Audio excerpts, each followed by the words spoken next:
दोस्तों नमस्कार। इस वक्त बागपत के बामनोली गांव में हूं मैं और ये कृष्णा नदी का जंगल है, आप देख रहे हैं। और यहाँ पर एक ऐतिहासिक टीला है। ये इस टीले के ऊपर एक कुआं है जिसको कहा जाता है कि ये लगभग 2500 साल पुराना है और आर्कियोलॉजिकल सर्वे ऑफ इंडिया के रिकॉर्ड में ये दर्ज है।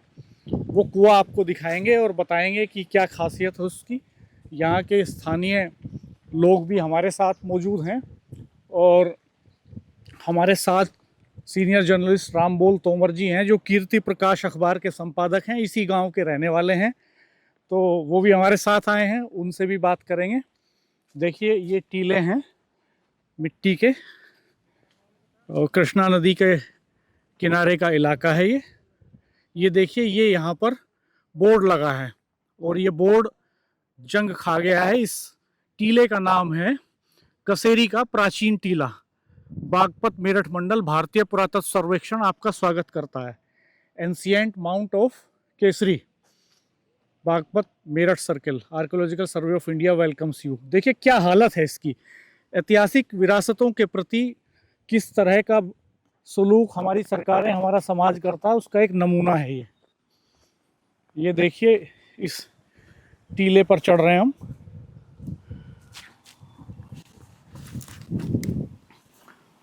इस पूरे टीले पर झाड़ झंखाड़ हैं और उस कुएं की तरफ बढ़ रहे हैं हम जो 2500 साल पुराना बताया जाता है। इस इलाके के जितने भी गांव हैं वो अधिकतर 1000-1200 साल पुराने हैं। ये देखिए हम बिल्कुल अब पास में आ गए हैं। ये जो टीला है कसेरी का टीला है जी सर। तो इसकी क्या खासियत है? भाई इसको प्राचीन मानते हैं लोग। यहाँ बताते हैं कि गांव पलटा हुआ है यहाँ पे। अच्छा, इसके नीचे गांव था जी तो गांव इसके नीचे दब गया टीले जी जी।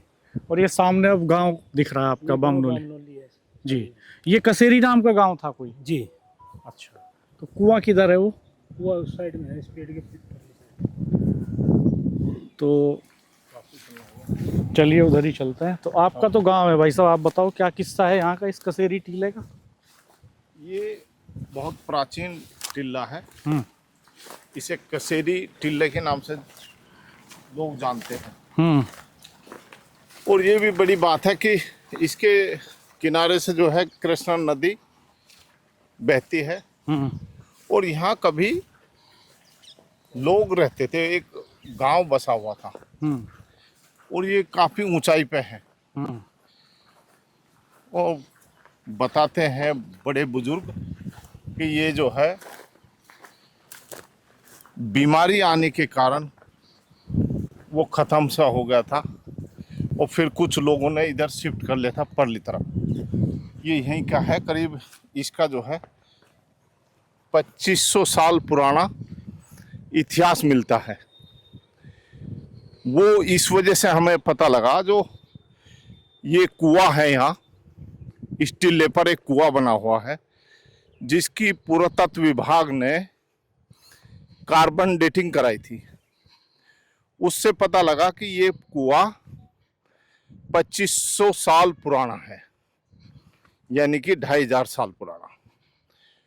इसका मतलब है ये यहाँ जनता रहती थी उस समय, लोग का निवास था लोगों का और वो यहीं पे अपना रहन सहन था, जीवन यापन करते थे।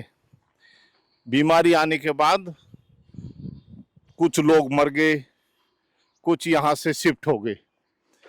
इस तरह से पूरा जंगली उबड़ खाबड़ था। बहुत ऊंचा टिल्ला है ये, ग्राउंड बेस से कम बहुत ऊंचा था, जिसको नष्ट भी कर दिया गांव के लोगों ने। ये देख रहे हैं मर्द भांड, इसमें आपको दिखाई देंगे। ये मैं कहूँगा कैमरामैन से दिखाई से, ये मर्द भांड जो बिखरे हुए हैं, टूटे हुए हैं, ये बहुत प्राचीन मर्द भांड है। इस टीले पर जो है चित्रित धूसर मर्द भांड मिलते हैं, वो उसके टूटे हुए अवशेष हैं ये।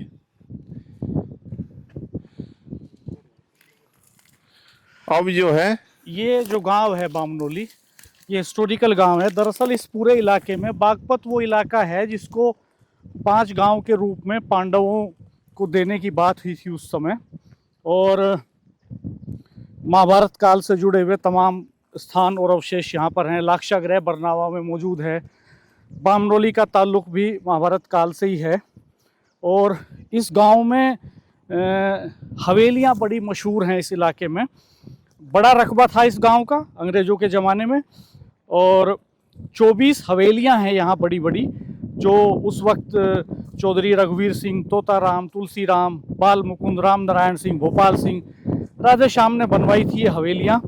और ये जो हवेलियाँ हैं ये महज रहन सहन के लिए मशहूर नहीं है कि लोग रहते थे यहाँ।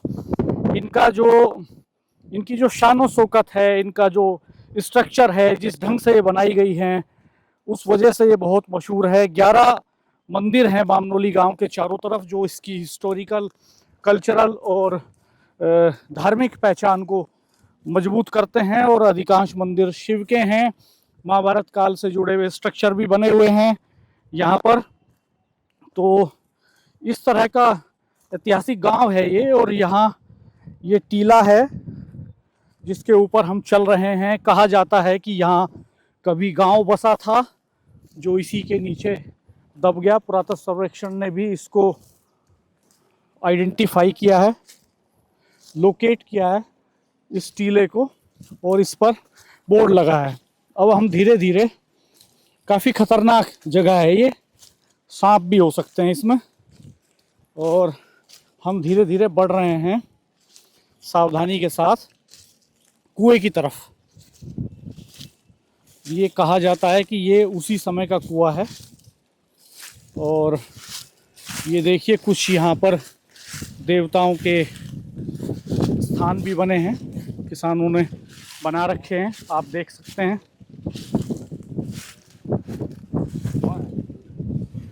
और ये नीचे भी आप देख सकते हैं कि ये देवताओं के स्थान है यहाँ पर। और हम थोड़ा गलत रास्ते से आ गए, तो चेंज करके आते हैं। ये नदी बह रही है यहाँ से, नदी के किनारे पे ये कुआं है एकदम। तो हम घूम के आते हैं दोस्तों, थोड़ा कई सौ मीटर घूम के हमें आना पड़ेगा। आइए, नदी भी दिखाइए जूम करके। बिल्कुल कृष्णा नदी है। हालांकि अब तो इसमें फैक्ट्रियों का जहर बह रहा है, बदबूदार पानी है। और इस गांव में इसकी वजह से बहुत पोल्यूशन भी है, ग्राउंड वाटर पोल्यूशन भी है और एयर पोल्यूशन भी है। इसीलिए आप देख सकते हैं गांव में 2 बड़ी बड़ी टंकियों के स्ट्रक्चर सामने ही लगे हैं। ये पेड़ों के झुरमुट के उस पार 2 बड़े स्ट्रक्चर हैं टंकियों के, ओवरहेड टैंक्स। और यहाँ टीले पर भी किसानों ने खेती की है, इसमें सरसों की उगाई है। ये देखिए इस तरह के अवशेष यहाँ पर खूब सारे पड़े हुए हैं, आप देख सकते हैं। ये कहा जाता है कि मृद भांडों के, मिट्टी के बर्तनों के अवशेष हैं जो उस समय यहाँ इस्तेमाल होते थे। तो आपने तो, राम बोल तोमर जी, आपने तो बहुत सारी स्टोरीज कवर की उस समय यहाँ, थोड़ा हाँ, बताइए। ये पहले तो मैं बता दूं, ये मेरा सौभाग्य है कि मैं बामनोली गांव से हूं, और ये बेहद प्राचीन गांव है। ये मेरी जन्मस्थली है, और इतनी प्राचीन जन्मस्थली है, इसको पाकर मैं बेहद गौरवान्वित हो जाता हूँ। ये जब कुआं मैंने पहली बार पुरातत्व विभाग को, टीम को बुलाकर दिखाया, तो वो भी हैरान थे कि इतना प्राचीन कुआं हमें नहीं मिला, जो करीब 2,500 साल पुराना है। इसका मतलब है कि 2,500 साल पहले ही यहाँ लोग रह रहे थे। यहाँ से उतर 2,500 साल का, देखिए उससे पहले। इन टीलों की खासियत ये है कि रास्ता बड़ा कंफ्यूज हो जाता है आदमी, और ऊंचा कहाँ से नीचा उतरा है। जाए, ऊंचा नीचा है तो चढ़ना वैसे थोड़ा पूरा ही मुश्किल। गांव ऊंचा नीचा है और ऊंचाई पे गांव बसा हुआ है। देखिए वो ओवरहेड टैंक दो जिनकी हाँ। हम बात कर रहे थे। हाँ, ओवरहेड टैंक तो अभी बनाए हैं सरकार ने, क्योंकि पानी बहुत गहराई में है। हाँ, पानी यहाँ का बहुत गहराई में है। ये दरअसल चौगामा का क्षेत्र था, एक वक्त में यहाँ से शुरू होता था चौगामा। यहाँ से थोड़े आगे चल के चौगामा शुरू हो जाएगा। हाँ, और ये जो पुल है और मैं ये नदी का, दिखा दूं, ये जो यहाँ सामने जो नजर आ रहा है ये बरनावा गांव है, जो प्राचीन वारनावर्त गांव कहा जाता है। ये पांडवों को महाभारत काल में उनको मिला था, 5 गांव जो मिले थे वो उनमें से वारनावत भी एक था, वो जिसका लाक्षागृह बना हुआ। लाक्षागृह है वहां पे, और वर्तमान में उसे बरनावा भी कहते हैं। वो दरअसल ये पूरा इलाका प्राचीन है। देखिए मंदिर पूरा बहुत हैं इस गांव में, आप देख सकते हैं सामने ये एक मंदिर है, वो एक मंदिर है, उधर एक मंदिर है। हाँ, मंदिर बहुत हैं। 11 मंदिरों से घिरा हुआ है गांव है ये। हाँ। 11 मंदिर इसके चारों तरफ और बीच में हैं। बहुत ही प्राचीन गांव मैं रविंदर जी को दे रहा हूँ। जी, तो ये जो कृष्णा नदी है, दरअसल इसके ऊपर जो पुल बना था, वह पूर्व प्रधानमंत्री भारत रत्न चौधरी चरण सिंह ने वो पुल बनवाया था। और उस पुल बनने के पहले बड़ौत का इलाका, बामनोली का इलाका और चौगामा क्षेत्र का इलाका आपस में बहुत डिवाइडेड था। और इस डिवीजन के चलते चौगामा क्षेत्र का जो पूरा विकास है वो रुका हुआ था। पुल बनने के बाद आवागमन सुचारू हुआ तो पहली बार, चूंकि इस चौगामा के इलाके में कोई डिग्री कॉलेज भी नहीं था, यहाँ के बच्चे पढ़ने के लिए बड़ौत और बागपती जाते थे तो उनको हॉस्टलों में रहना पड़ता था, आसपास के गांवों में रहना पड़ता था। पुल बनने के बाद चौगामा में बाहर आई, विकास शुरू हुआ। और आप देख सकते हैं टीले को, देखिए किस तरह का है। बहुत सारी बाम्बी भी बनी हुई हैं इसमें, जिनमें सांप भी हो सकते हैं, दीमक भी हो सकती हैं। और